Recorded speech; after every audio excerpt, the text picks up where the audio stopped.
Hi everybody, welcome to A Course in Miracles Applied. Today's topic is called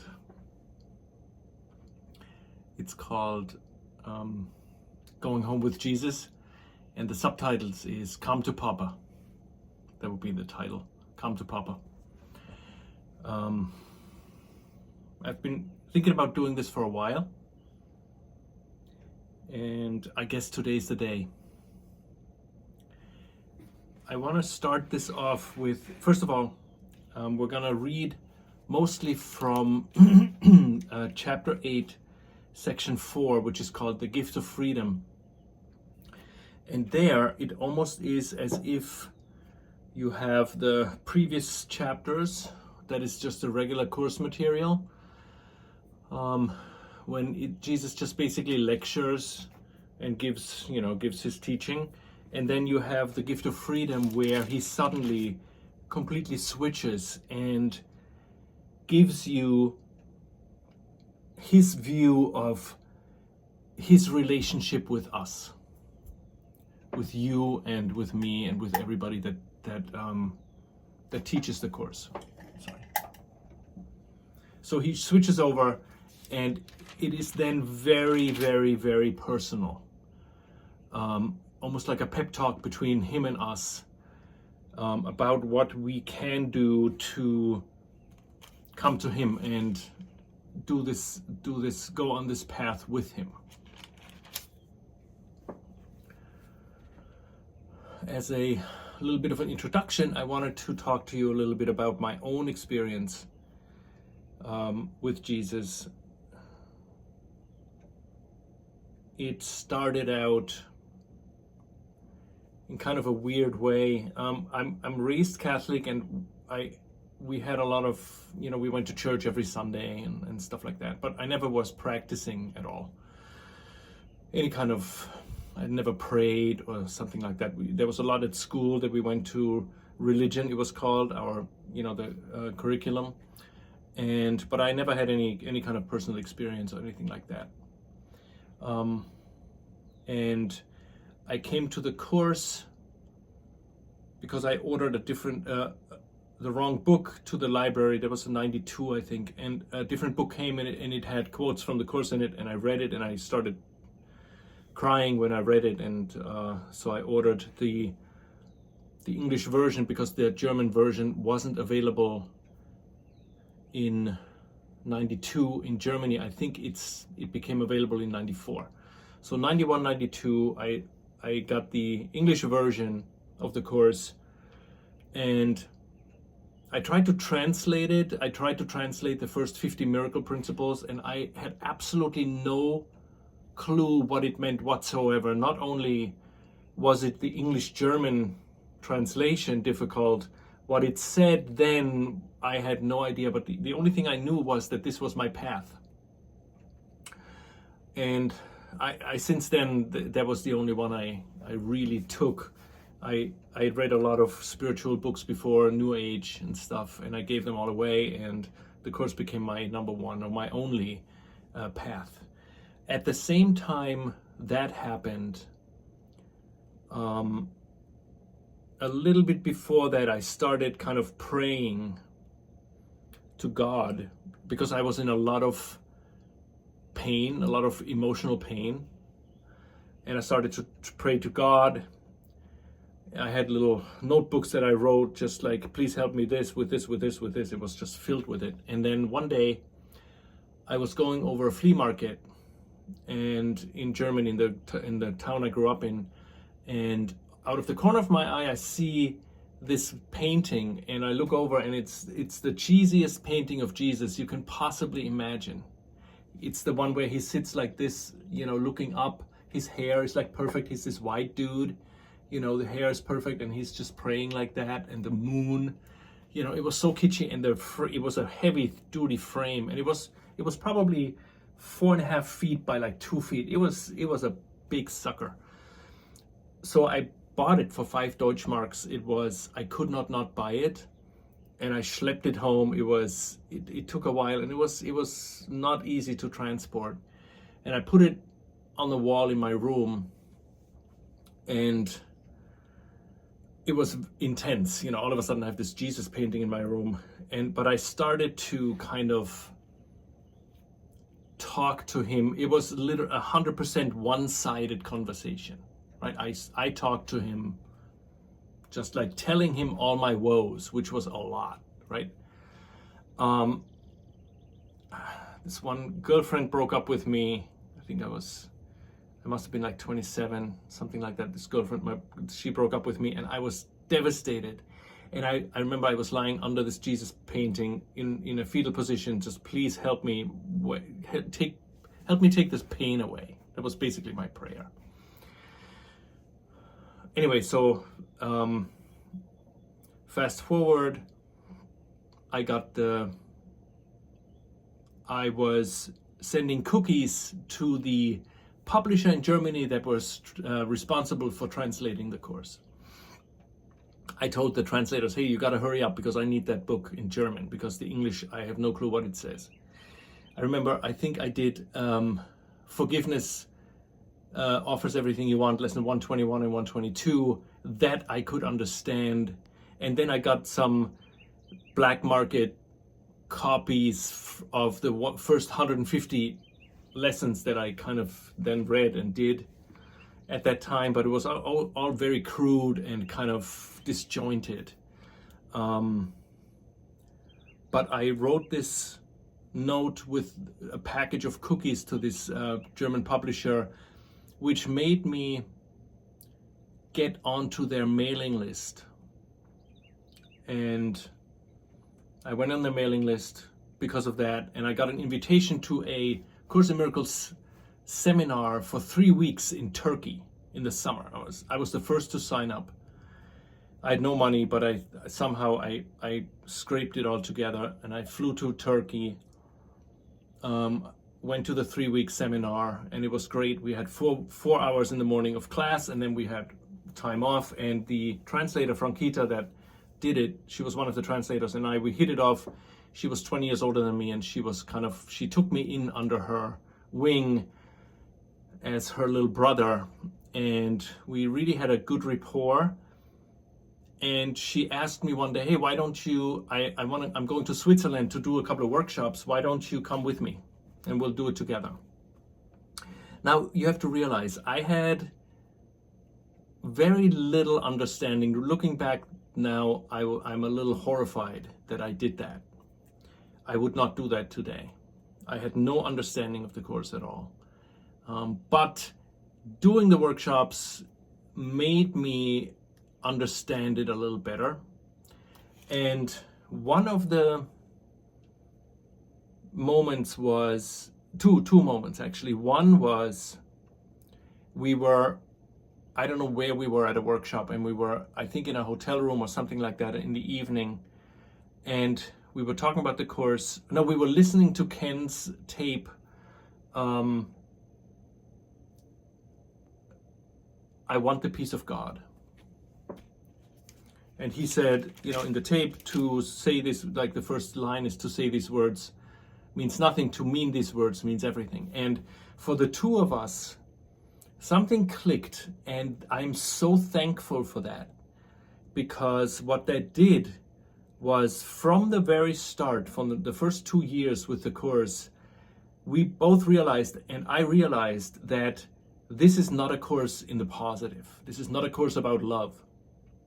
This is a course about looking at all the obstacles, right? Looking at the block, looking at the ego thought system. Sorry, I have to put this light on so you can see that. Okay. Right, looking at the ego thought system. And it somehow stuck with me, and from that point on, it was very clear that the course was not about love, it was about the block, as the introduction says. So anyway, so that was the first experience, and Frankita actually told me that night that she said, I have to now go back through all the translations. They had been working on the course translation for 3 or 4 years, in very close proximity with Ken. And she said, oh my God, I have to look through everything again with that in mind, that the course is really about the block and not about the end, not about the love, right? Not about this level up here. It came out great. So the second point during that time was that when the German course was published in 1994,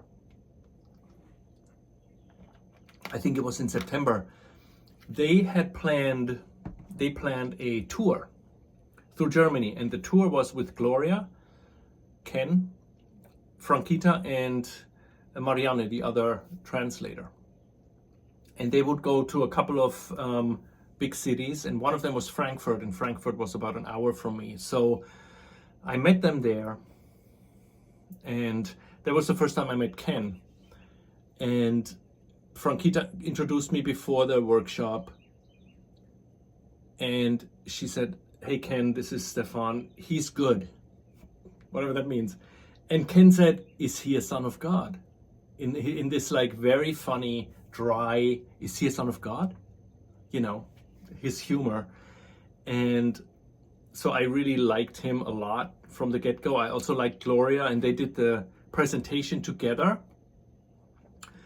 And from that point on, I realized I really want to go to spend time at the foundation. I had no idea how to do it because I had no money, and I had no business coming to the States and spending money on an airplane ticket and staying there. But I took all the money that we made from, it wasn't a lot, but we made some money. I made some money from the seminars. We went through Switzerland and parts of Germany and stuff, and talked about the course. So I had some money. And then in '95, the Foundation for A Course in Miracles in Roscoe changed their seminar structure, and they then allowed people to have long-term study. And then you could stay there for between a week and a year. You could stay there for 1 year. So I signed up for a 3 months time. And I obviously had no clue what awaited me, right? And to make a very long story short, when I was at the foundation, basically what we did was they had the academies and the workshops and stuff on the weekends, not every weekend, but most of the weekends. And during the week, there's literally nothing to do. You can play a little bocce, and you can go on the lake with a boat, and you can walk around the lake, but that's it, right? There's no entertainment. So what I did was study the course for like 5-6 hours a day. And a lot of stuff came up from my past, and you know, just lots of guilt washed to the surface. And there was this one incident, and I talked about this on this channel, where I woke up very angry in the morning, and I was lying in my bed, and I was very, very angry and somewhat angry at Jesus. It's like, you know, I'm doing all this work for you and I get nothing back. You know, I'm miserable, and such thoughts. You know, all know those thoughts when they just kept cascading. So I'm very visual. So what happened was I had a kind of a daydream. I was lying in bed and I imagined going out on the veranda. So the veranda was like a motel with I think 12 or 15 rooms, and it had a big veranda in the front so people could go in and out of the rooms, visit with each other and stuff. So I went out on the veranda in my mind, and people came out of the rooms, and I became like berserk. So I took one of them and I threw them over the banister, and the other one I threw in through the window, and I punched people, and I fought myself through the people that came out of the rooms, the course students. And first of all, at first I was, oh my God, I can't do that, right? Not only is it not spiritual, but I'm not that kind of a person. I never get like outwardly, aggressive and angry and stuff like that. So I said, all right, I have to just go through it. So I went through it, and I had bloody hands, and there was blood everywhere, and I was punching and stuff. And then at the end of the veranda, there was one more person. I did something, and then Jesus stood there.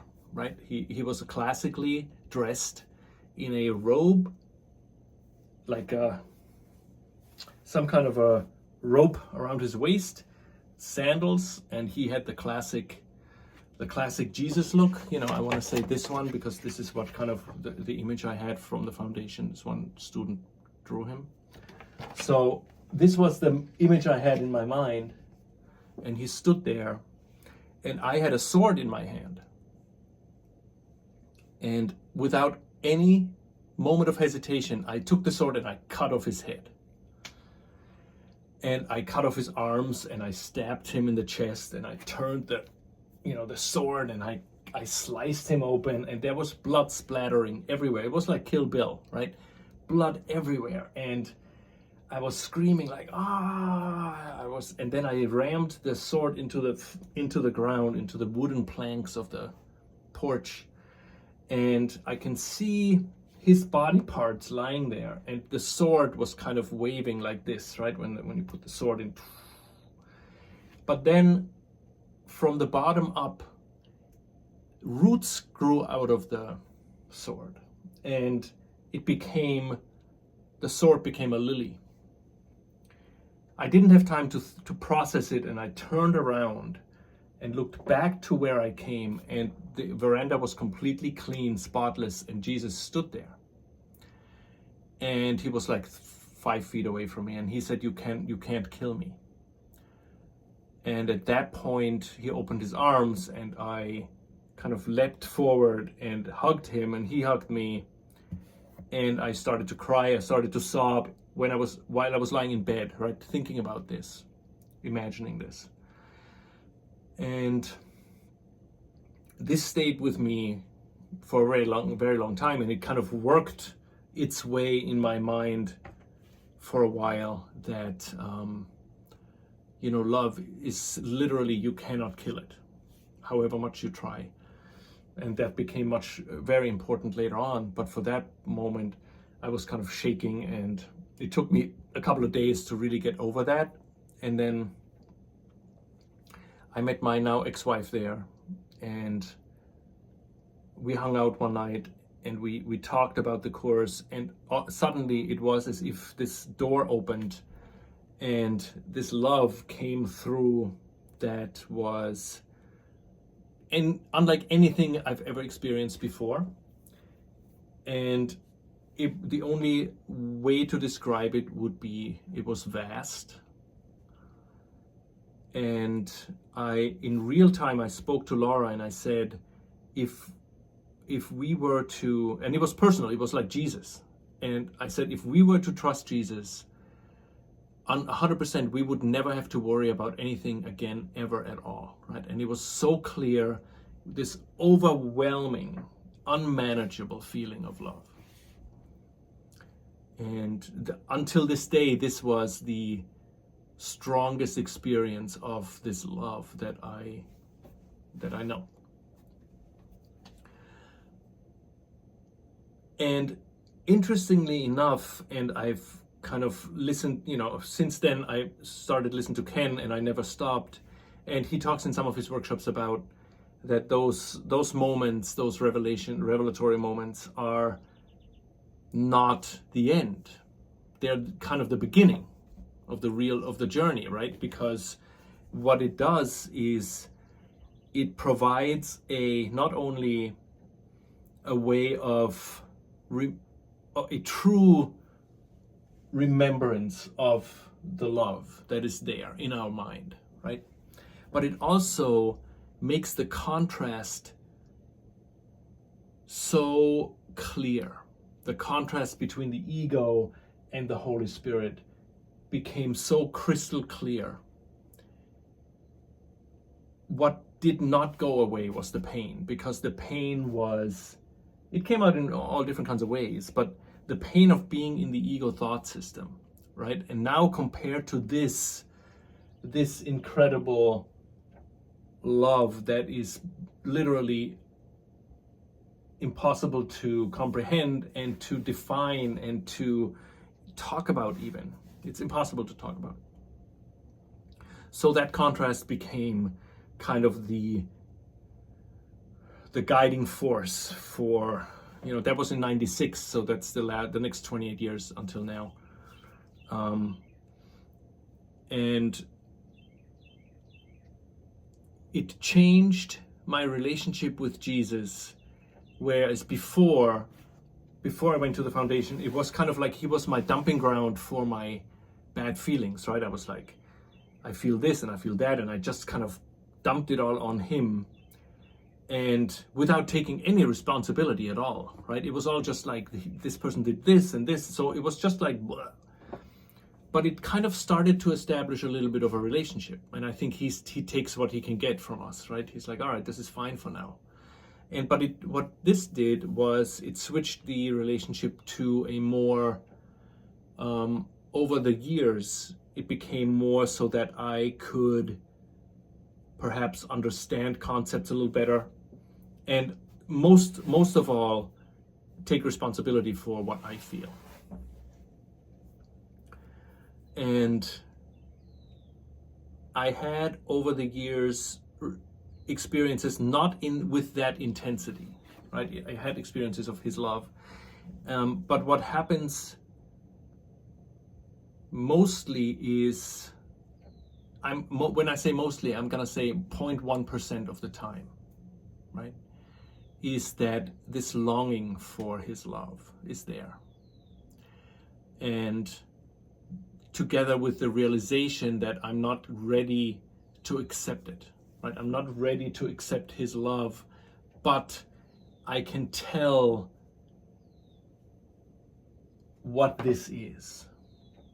I know I'm deciding for this, right? I know I'm making a decision for the ego most of the time. And I know I could decide for Jesus. But I'm not at the point here when Ken always talks about that we left this space blank when the decision maker wandered down the ladder of separation and now is down here, right, in the world as identified with the body. I'm somewhere in this process, but I'm not here to say, you know what, Jesus, I'm coming to you now. I'm done with this, right? I'm not there. This conscious choice that we have talked about. But what did happen over those years is that maybe because of those experiences, it became so clear to me that it is a conscious choice, and it also became so clear to me that this holds a very intense attraction to us, right? We talked about this, the attraction of guilt versus the attraction of God, in this one line where it says the attraction of guilt opposes the attraction of God, right? So in our case, the attraction of guilt opposes the attraction of Jesus that he has, right? In our mind, this resplendent, vast love that is incomprehensible and unmanageable for us, but that is that is our true nature, right? And we can't get there. We try many things that we get there, and we feel good when we read in the Course that tells us, listen, you can get there, but we actually cannot get there. If we would be there, there would be no more Course for us. We would not need it, right? We only need the Course so we can make this, learn what this is, and then make a final irrevocable choice for Jesus. But what also became clear to me over those years is that what we can do, and that's a really big deal, what we can do is tell Jesus about our inability to decide for him. That's really how we can get closer to him, is to tell him all the times throughout our day when we are unable. Obviously, we're unable to go to him, because if we were able to go to him, we would be with him. So if we're here and we find ourselves not able to make a choice to go to him, the one thing we can do is go to him and tell him, listen, I cannot be with you. Right? That means, though, that we have to take full responsibility for how we feel. We can't say, I mean, we can tell him that too. We can say, for example, listen, I can't be with you because this person broke up with me. I know it's not the other person that broke up with me, but I still feel that I can't go to you because I'm so in pain over the breakup with the other person that I can't be with you right now. Or I'm busy with work, or I'm busy because I have a symptom in my body, or I'm out of money, or I have a lot of money, or whatever it is, right? We can go to him and tell him about it. And that is how we can get to him, through the back door. Because the ego's system, as the Course says, is foolproof, right? It's not God-proof. And what makes it not God-proof is, first of all, that this can't be real if this is real. And if this is real, this cannot be real. But the second one that makes it not God-proof is that if we can not make a decision against the ego, we can tell Jesus that we can't make a decision against the ego. And by doing that, we can make a decision for Jesus in time, right? That will be the principle of the Course. So in one way, it's not about trying to get to God or to Jesus. It's about realizing how much we don't want to be with him and talking to him about it, telling him about it. So in this, that was a long introduction. So in this section that we probably will not finish today, the gift of freedom, Jesus gives us a little bit of a very, very personal pep talk in a way, right? So I'm going to read some of it. I'm not going to read all of it, but I'm going to start at the very beginning. And the section is called The Gifts of Freedom. In the regular course, in the text, it's page 143, chapter 8, section 4. He says, if God's will for you is complete peace and joy, unless you experience only this, you must be refusing to acknowledge his will. A sentence like this has the whole course embedded in it, right? Like the holographic principle. If God's will for you is complete peace and joy, which it is, unless you experience only this, you must be refusing to acknowledge his will. So if we don't experience the love of Jesus with us, right? That Jesus is with us, actually, truly, and really with us. We feel his presence throughout the day. If we don't feel his presence or the presence of the Holy Spirit within us, it is because we are refusing it. We are refusing to accept his love because we have not looked at this yet in all its complete insanity and have said no. Because as Ken always said, and as the Course says, in order to say yes, you have to say not no. And the no is the ego thought system, and you have to say no to that. And in order to say no to that, we have to realize how big this is in our lives. 99.9% of the time we spend here. And that's what we have to realize. And then we go to Jesus and tell him all about this, right? We were in the grocery store today. I was in the grocery store today, and I judged everybody that was in front of me of the line. They were too slow, right? And we talked to Jesus about that. But the acknowledgement that if we're not here, it is only because we refuse to be here, and we're refusing to be here because of the fear. We're too afraid because we believe still we're sinful and guilty. That's why we cannot allow his presence into our mind, because we still believe his presence means we will die. Because we're so identified with the ego, because the ego is afraid of dying, and we're identified with the ego. So by vicarious living, we experience the fear of the ego as if it was our own. And that fear is the ego death, right? The death of the ego. If we decide for Jesus, the ego is done. So if we do not experience complete peace and joy, who has that? Who experiences complete peace and joy 24/7?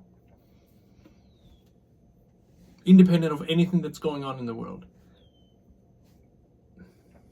If we don't have that, we are refusing to acknowledge His will for us. His will for us, God's will for us is happiness, perfect happiness. God's will for us is the presence of Jesus within our mind that we can choose, right?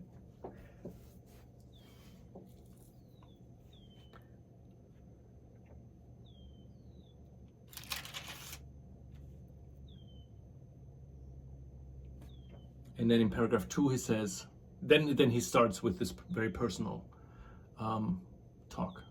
He says, paragraph 2, I am come as a light into a world that does deny itself everything. It does this simply by disassociating itself from everything.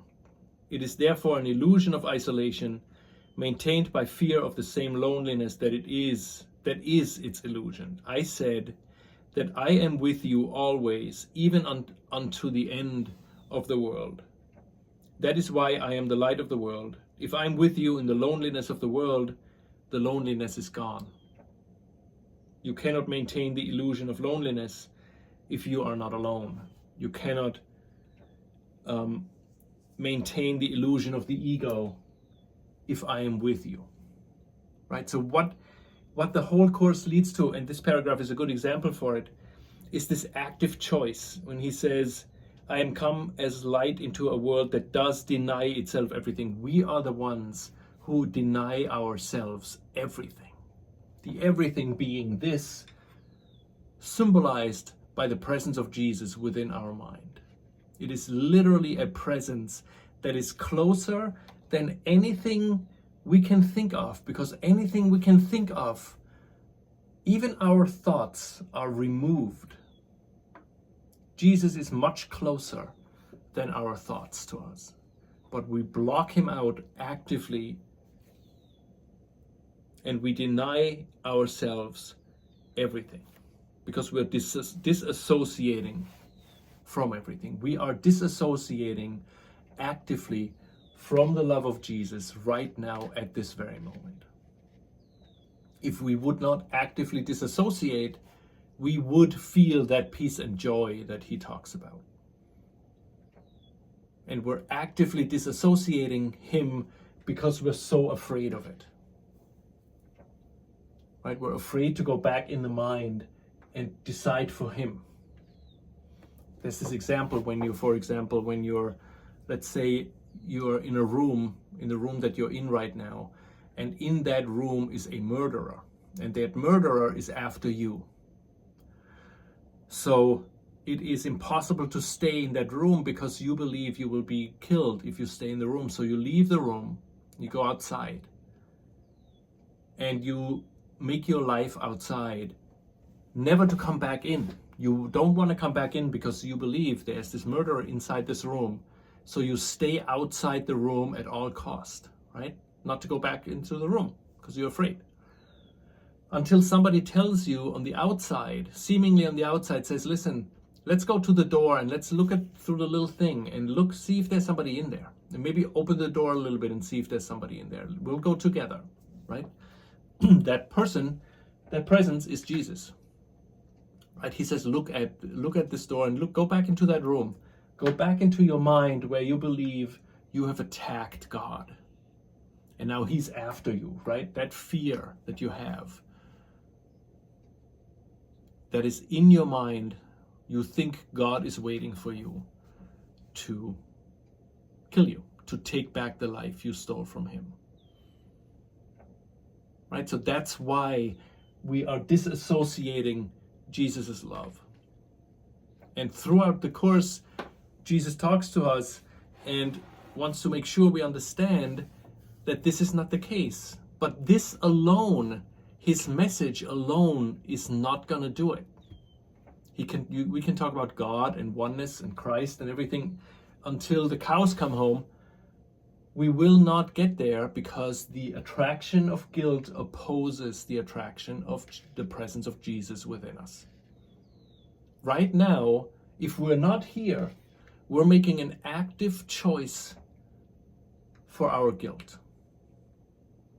And that's what we have to look at. That is the problem. This is not the problem. Of course, Jesus is there. The presence is there, right? Light and peace and joy abide in me. That's the presence of Jesus, right? But then he says the next sentence in lesson 93, he says, you think you are the home of evil, darkness, and sin. That's why we can't go to him.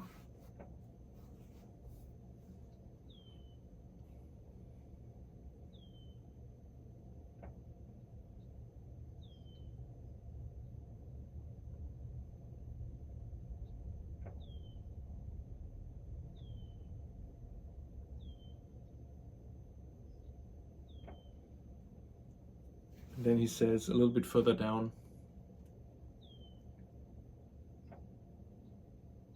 the remembrance of me is the remembrance of yourself and of him who sent me to you. The remembrance of me, Jesus, is the remembrance of yourself. So the presence of Jesus within us, that's our presence. That is our capital S self. Symbolized coming to us in a form, even as a presence within our mind that we can understand and accept eventually, right? But it is us.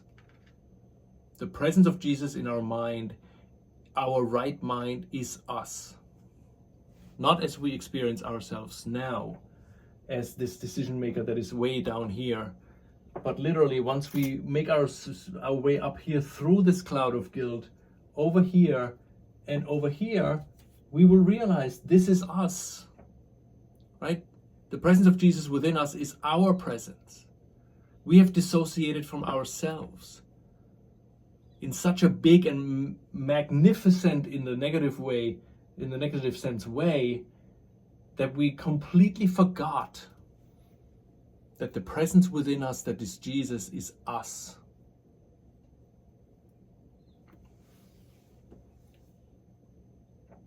So the remembrance of me is the remembrance of yourself. So the remembrance of me, Jesus says, if you remember me, you will remember yourself. Now, how do we do that? We talked about that.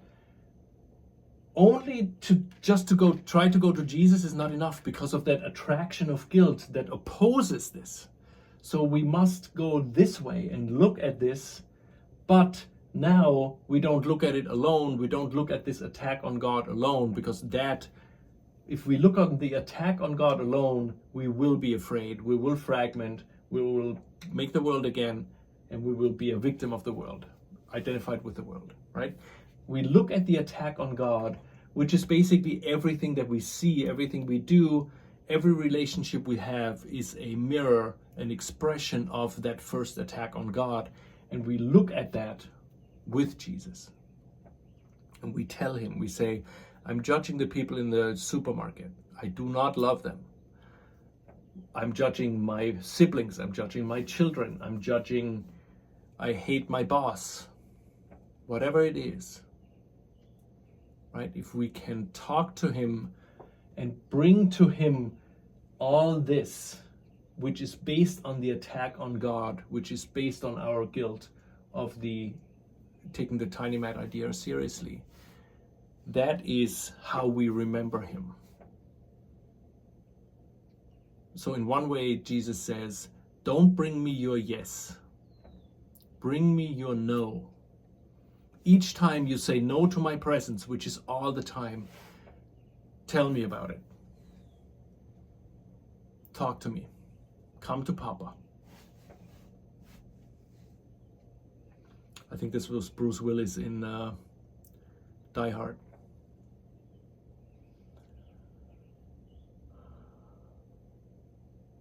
And then he says, paragraph 4, do you not think the world needs peace as much as you do? Do you not want to give it to the world as much as you want to receive it? For unless you do, you will not receive it. So if we can't give peace, we will not have it. Right? Giving is receiving. But we can't give it because we don't want to have it.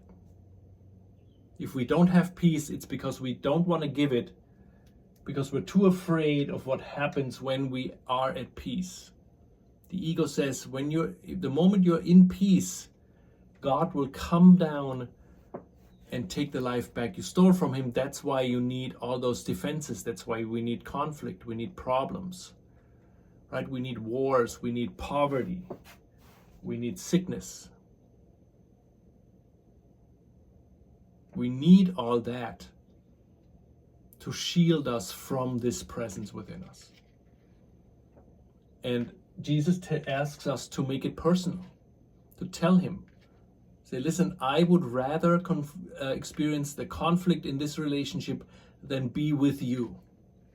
And if we do that for 10 years, right, with everything that we see and feel and experience, it will dawn on us how ridiculous this is. Right? It will dawn on us like, why am I doing this? Why do I keep doing this? And Jesus will tell us, it is because you're still afraid of my love. And eventually it will dawn on us that if we are love, then we are afraid of ourselves. And we will, at some point, make the conscious choice for heaven, as it says. Right? We make a conscious choice. Once we have looked at this, we have experienced this, then we will make a final choice. But until then, we can't choose this, but what we can do is talk to Jesus about how much we cannot choose him. Right? If you call somebody 1,000 times a day and say, hey, I don't want to have anything to do with you. We hang up. Say again, hey, I don't want to have anything to do with you. Hey, I don't want to talk to you. If you do that 1,000 times a day, the other person might think you might want to have something to do with him. Right? That's how we come to him, is by telling him everything about this. That's the back way, the back roads, right? Because the main roads are blocked by our attraction of guilt that pulls us back when we want to go here, right? The attraction of guilt opposes the attraction of Jesus within us. And we fueled this guilt with our power. The power of the Son of God is the power that is the engine of this guilt, and the engine is this magnet to us. And if we don't look at this, if we just try to go to Jesus, we will never get to him, because it'll always be that guilt will always be there, right? Nobody talks about that guilt. No spiritual system, as seemingly advanced as it is, nobody talks about guilt. The attraction of guilt. Not that guilt is a bad thing. We think guilt is a good thing, because it shields us at that point. Whatever is in this thought system shields us from the presence of Jesus. So that's good enough. Right? We are attracted to the ego. That's what we must look at. Not because it's real, but because we gave it all of the power of the Son of God. We gave all this power to this guilt, and we believe that we are guilty 100%. And then if some public figure has 34 counts of being guilty, we feel relief. And we have to be very honest with ourselves and realize, as course students, I feel relief if somebody has 34 counts of guilt, because then that means I'm not guilty. And that's what we bring to Jesus. Because as long as we believe somebody out there is guilty so that we can be innocent, we cannot experience the presence of Jesus within us. Because we're still here. Right? And then what we do is we take a little piece of Jesus and we put it over here. And we have a little bit of the Holy Spirit in the ego. We have a little bit of Jesus and of God in the ego. So we don't have to make this choice. We can choose Jesus and the Holy Spirit within the ego, and we believe we're talking to Jesus.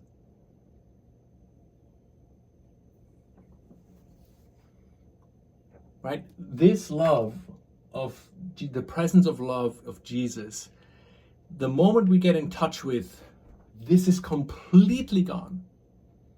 Nothing is left. Nothing of this world is left. We might still be in it, but there's nothing, there's no thought other than this vast love that our brain, our mind here, that we are here, cannot comprehend this oneness that is this presence of love. It is impossible for us to comprehend.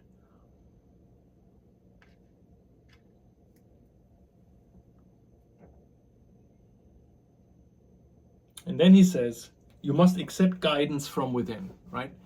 He says, you must accept my guidance. The guidance must be what you want, or it will be meaningless to you.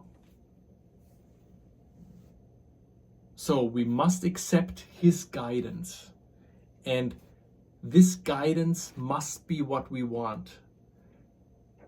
If we don't want his guidance, we will not have it. And if we don't have it, if we feel conflicted, if we feel any of the ego emotions, that means we don't have it. We are not guided. That means we do not want this guidance, right? And he says the guidance must be what you want. So the process is not for us to try to want it. We cannot try to want to be with Jesus. It does not work. I've tried it for decades. Trying to be with Jesus does not work. Because if we're trying to be with Jesus, that means we're not with him, and we're not with him because we don't want to be with him because we're too afraid. So what we need to bring to him is that wish not to be with him. Say, Jesus, I do not want to be with you, obviously, because I feel this conflict. I choose this conflict over your love. That's the only way to get to him, is to look at all the ways that justify us not being with him. If we don't want his guidance,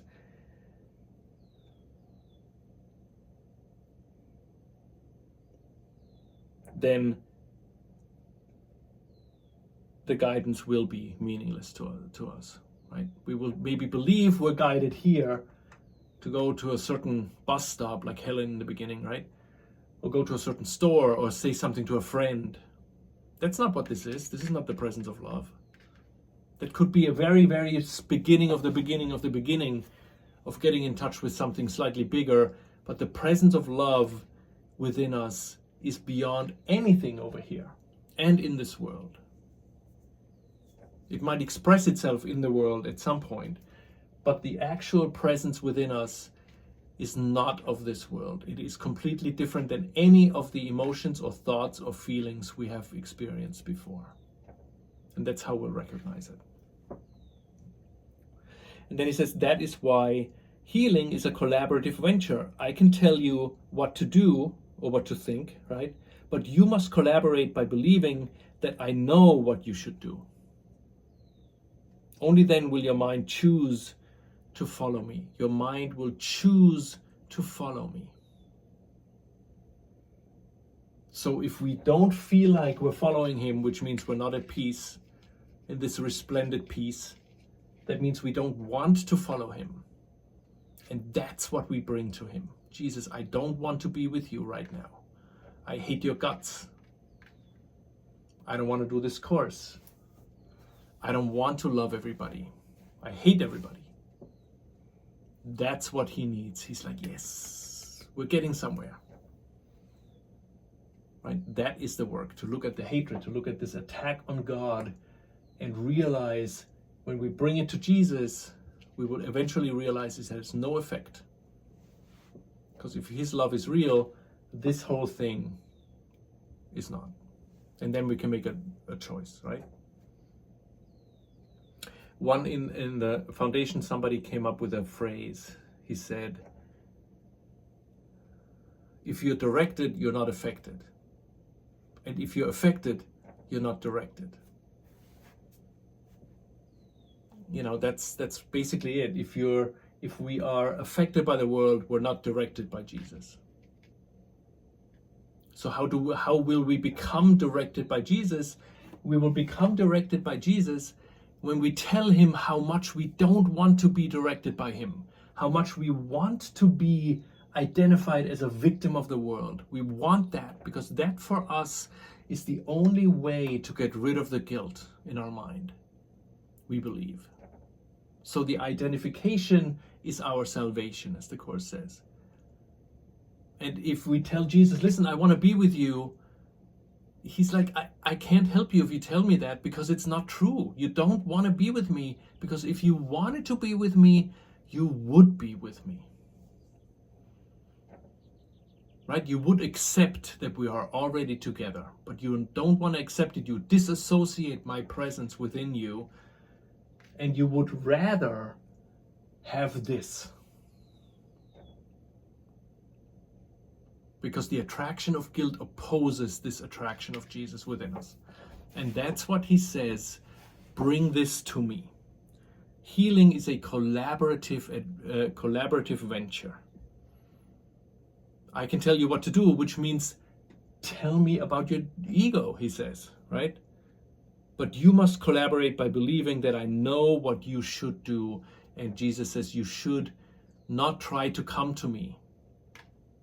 You can do it, but you will feel as a failure. Don't try to come to me. Come to me by telling me I don't want to be with you. Don't try to come to me. Tell me I don't want to come to you. That's how we come to him. Over the opposite.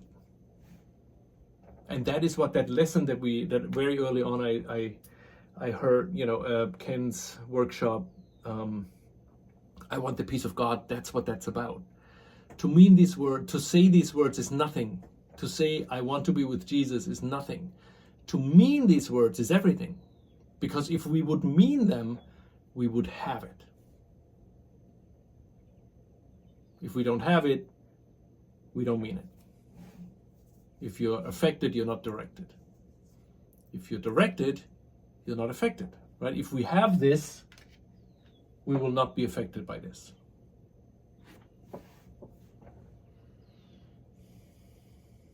The decision to unite must be unequivocal, or the mind itself is divided and not whole. The decision to unite must be unequivocal. So theoretically and practically speaking, in order for us to get to Jesus, our decision must be unequivocal.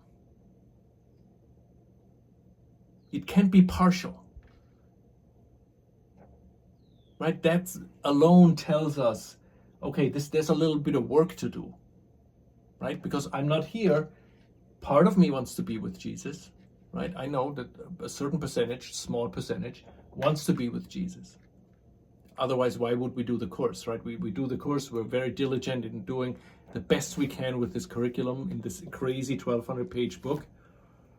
It's part of us that wants to be with Jesus, but that's not the part we have to worry about. The part we worry about is the part that doesn't want to go to Jesus. And that's why what we bring to him and say, listen,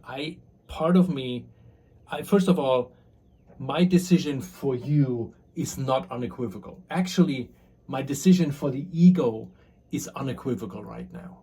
I want to be fully with the ego, except for a little percentage that wants to be with you. And the proof for that is, how many minutes a day do I experience complete, what he says in the beginning, complete peace and joy? Complete peace and joy, independent of anything in the world. How many minutes a day do I have that? And the honest answer is 0. That's a good start. Okay, let's say 1%, but actually say 0. Right now, tell Jesus, I really don't want to be with you 99.9% of the time, because I do not experience peace and joy, that deep, deep peace and that abiding joy that includes everything, that does not judge anything, We have no idea what that is. And he wants us to tell him about it. The decision to unite must be unequivocal, or the mind itself is divided and not whole. My decision, he says, cannot overcome yours, because yours is as powerful as mine. Our decision is as powerful as Jesus' decision, because we come from the same mind. Son of God, and we're the Son of God, right? Son of God down here in the boonies, and Son of God chose to accept the Father's love, which is the presence of Jesus within our mind. We are from the same mind, but we are here, and being here means we are disassociating this completely, right?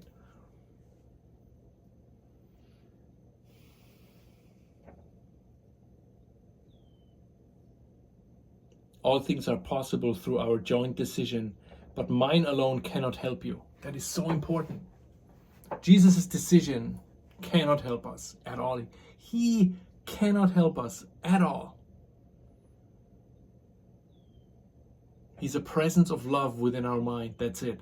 If we open up a little bit and the love streams through, stuff seems to happen in the world. Things open up, for example, right? Has nothing to do with Jesus at all. It has to do with our ability to not disassociate his love, to bring it a little closer, to open a little door through which the light can come in. Jesus doesn't change. His love is love. His love is love. It has no forms. It has no shapes. It has no preconceived notions of anything. There's no notions. There's no thought. Pure love is nothing in like this world. That's one of the reasons we're so afraid of it. We can't grasp it. Our mind was literally made to disassociate it. Our mind was made never to experience this love again. Never. The ego's goal is for us to never go back to Jesus. That's why he gives us a fake Jesus over here that plays with our guilt and this whole thing over here.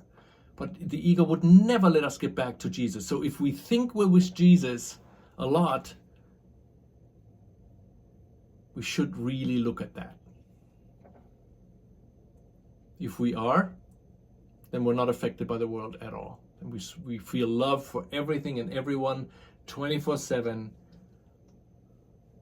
We don't feel the body at all. We have no conflict. Nothing. If we don't feel that, it is because we're actively deciding against it.